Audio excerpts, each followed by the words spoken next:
Recipe মুচমুচে রুই মাছের ফিশ ফিঙ্গার। তো এটা আমি কিভাবে বানাচ্ছি সেটাই আমি তোমাদের সাথে শেয়ার করছি। তো ফ্রেন্ডস, চলো পুরো ভিডিওটা দেখতে থাকো।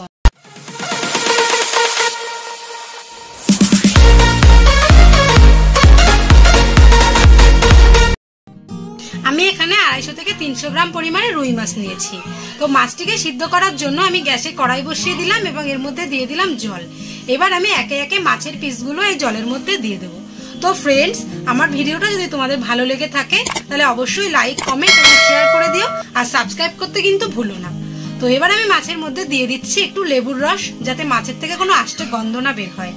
তো আমি আরেকটু টেস্টের জন্য আমি এর মধ্যে দিয়ে দিচ্ছি গোলমরিচের গুঁড়ো, হলুদ গুঁড়ো এবং একটু নুন, যাতে মাছের পুরটা খেতে একটু টেস্ট হয়, তার জন্য আমি এই মশলাগুলো দিলাম। এবার আমি এটাকে ভালোভাবে নেড়ে 10 মিনিটের জন্য ঢাকনা চাপা দিয়ে মাছটাকে ভালোভাবে সিদ্ধ করে নেব।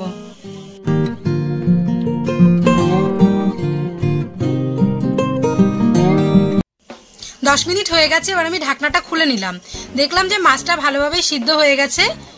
এবার আমি মাছগুলোকে একটা থালায় নামিয়ে নিচ্ছি। মাছটা ততক্ষণে ঠান্ডা হতে থাক। তো আমি মাছের পুর বানানোর জন্য কিছু মশলা ব্যবহার করব। কি কি মশলা নিচ্ছি চলো সেটা একবার দেখে নেওয়া যাক। তো আমি এখানে নিয়েছি একটা পাউরুটি নিয়েছি, একটু গরম মশলার গুঁড়ো, একটু গোলমরিচের গুঁড়ো, 2টো ডিম, পেঁয়াজ কুচি, আদা রসুন বাটা এবং একটু কাঁচা লঙ্কা বাটা।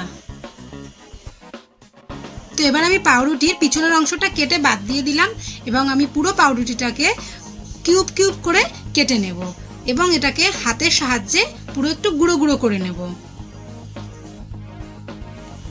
তো ফ্রেন্ডস, আমি এখানে পাউরুটি নিয়েছি। তো তোমরা চাইলে এখানে পাউরুটির পরিবর্তে সিদ্ধ আলুও ব্যবহার করতে পারো, কিন্তু পাউরুটি দিলে একটু ক্রাঞ্চি ভাবটা খুব ভালো হয়। তো দেখো ফ্রেন্ডস, আমি হাতের সাহায্যে পুরো পাউরুটিটাকে সুন্দরভাবে ম্যাশ করে নিচ্ছি।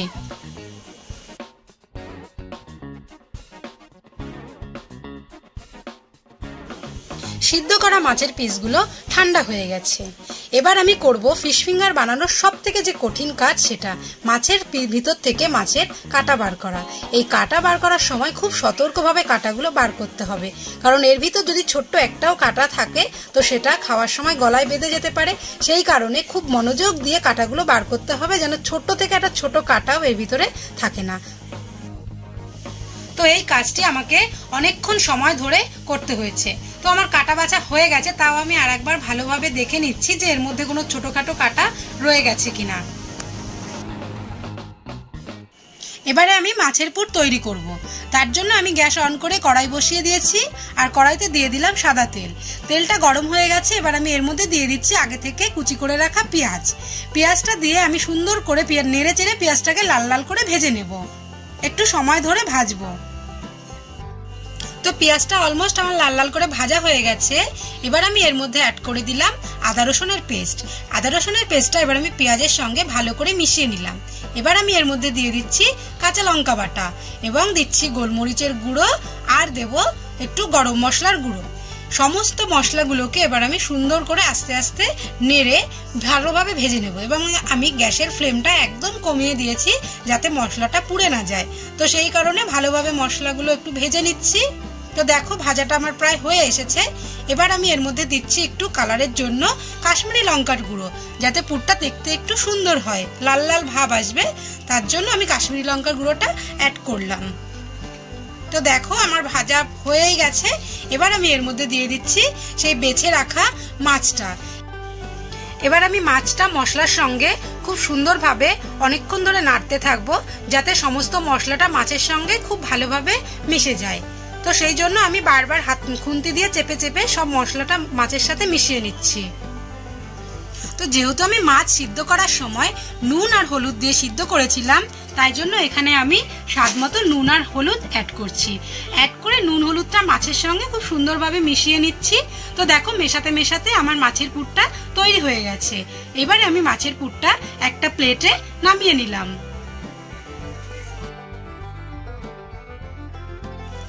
ম্যাশ করে রাখা পাউরুটির সাথে এবার আমি মাছের পুরটা হাতের সাহায্যে খুব সুন্দরভাবে চেপে চেপে অনেকক্ষণ ধরে মাখবো। কারণ এটা যদি ভালোভাবে মাখা না হয় তাহলে আমি যখন ফিশ ফিঙ্গারের শেপ দেব তখন ওটা ফেটে ফেটে যেতে পারে। তো সেই কারণে এটাকে আমাকে অনেকক্ষণ ধরে মাখতে হবে, মেখে একটা সুন্দর ডো তৈরি করতে হবে। মাখা আমার হয়ে গেছে, আমি একটা ডো তৈরি করে নিয়েছি। এবার আমি এর থেকে ছোট ছোট করে নিয়ে ফিশ ফিঙ্গারের শেপ দেব। আমি দুই হাতের নিয়ে আলগা আলগা করে এটাকে লম্বা করে নিচ্ছি। তো এই শেপটা যে যার মতন করে দিতে পারে, কেউ সরু কেউ মোটা। তো দেখো আমি এইভাবে শেপগুলো করে নিচ্ছি, এক এক করে আমি সমস্ত ফিশ ফিঙ্গারগুলো তৈরি করে নিচ্ছি। সমস্ত মাছের পুর আমার ফিশ ফিঙ্গারের আকারে তৈরি করা হয়ে গেছে। এবারে আমি একটা ব্যাটার তৈরি করব। তার জন্য নিয়েছি আমি দুটো ডিম। এবার আমি ডিম দুটোকে একটা বাটির মধ্যে ফাটিয়ে নিচ্ছি। এবার আমি ফাটানো ডিমটিকে কাঁটা চামচের সাহায্যে খুব সুন্দরভাবে নাড়িয়ে নেব, যাতে হলুদ অংশ সাদা অংশ ভালোভাবে মিশে যায়। এবার আমি এর মধ্যে অ্যাড করছি একটু নুন এবং একটু গোলমরিচের গুঁড়ো। এবার আমি এই নুন আর গোলমরিচের গুঁড়ো দিয়ে আবার আমি চামচের সাহায্যে খুব সুন্দরভাবে নাড়তে থাকবো, যাতে সমস্ত কিছু ভালোভাবে ডিমের সাথে মিশে যায়। এবারে আমি মাছের পুরগুলোকে কোট করে নেব। তার জন্য আমি প্রথমে ডিমের গোলায় চুবিয়ে নিচ্ছি, আর একটা পাত্রে আমি নিয়ে নিয়েছি ব্রেড ক্রাম্বস। এবার আমি এটাকে ব্রেড ক্রাম্বসে ভালো করে একটু ওপর থেকে ছড়িয়ে নেব। তো আমি এখানে ব্রেড ক্রাম্বস ইউজ করছি, তোমরা চাইলে অবশ্যই এখানে ব্রেড ক্রাম্বসের বদলে টোস্টের গুঁড়ো ব্যবহার করতে পারো। আর এখানে আমি এই পুরটাকে ডবল কোট করছি, তো তোমরা চাইলে অবশ্যই সিঙ্গেল কোট করতে পারো। সেই কারণে আমি আবার ডিমের গোলার মধ্যে চুবিয়ে নিলাম, আবার আমি উপর থেকে বিস্কুটের গুঁড়ো ছড়িয়ে দেব। তো এইভাবে একে একে আমি সমস্ত মাছের পুরগুলো তৈরি করে নেব। আমি এখানে ডবল কোট করেছি, কারণ ডবল কোট করলে এটা খেতেও বেশ টেস্টি হয় এবং একটু ক্রাঞ্চি ভাবটাও বেশি হয়।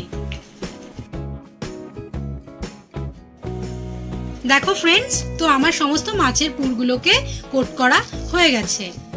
এবার আমি ভাজার জন্য গ্যাসে কড়াই বসিয়ে দিয়েছি এবং তেলও দিয়ে দিয়েছি। তেল গরম হয়ে গেছে, এবার এগুলোকে আমি এক এক করে গরম তেলের মধ্যে ছেড়ে দিচ্ছি।